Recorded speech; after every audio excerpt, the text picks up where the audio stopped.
GTM star চ্যানেলের উদ্যোগে আজকের বিশেষ নিবেদন। 2019-এর পর এই প্রথম মোদি হাওয়া দেখল সমগ্র বাংলা। শুনুন বিস্তারিত। এই মুহূর্তে বাংলায় কোনো নির্বাচন হলে বিজেপিই জিতবে। রাজনৈতিক বিশেষজ্ঞ থেকে বিশ্লেষকদের তেমনই অনুমান।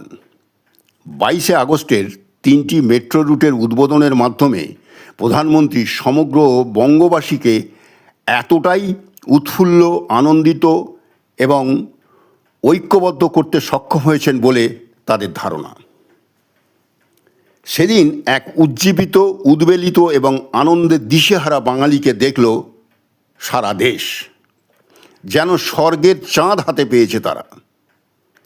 এই 3টে রুটের মেট্রো পরিষেবা চালু হওয়ায় বাংলার লক্ষ লক্ষ খেটে খাওয়া, রোজকার, ডেলি প্যাসেঞ্জারি করা মানুষগুলোর একদিকে যেমন তাদের সীমাহীন কষ্টের অবসান হলো, তেমনি তাদের অনেক সময় বাঁচল, সেই সঙ্গে বাঁচল পয়সা। সেদিন সমগ্র বঙ্গবাসী আনন্দে দিশেহারা হয়ে দুহাত তুলে যেমন আশীর্বাদ করেছে, তেমনি তাদের প্রাণ ভরা শুভেচ্ছা জানিয়েছে দেশের প্রধানমন্ত্রীকে। সাংবাদিকদের প্রশ্নের উত্তরে প্রতিক্রিয়া জানাতে গিয়ে বহু মানুষের চোখে আনন্দ অশ্রুও দেখা গেছে। তেমনি বহু মানুষ আনন্দে বাকরুদ্ধ হয়ে পড়েছিল সেদিন।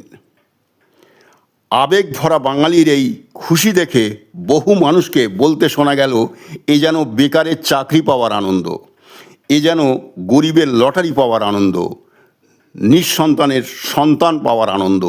বহু মানুষকে সমস্বরে বলতে শোনা গেছে, ধন্য প্রধানমন্ত্রী, আপনি ধন্য। মনে করে একটা সাবস্ক্রাইব আর লাইক অবশ্যই করে যাবেন, এটা আমার বিশেষ অনুরোধ রইল আপনাদের কাছে। ধন্যবাদ।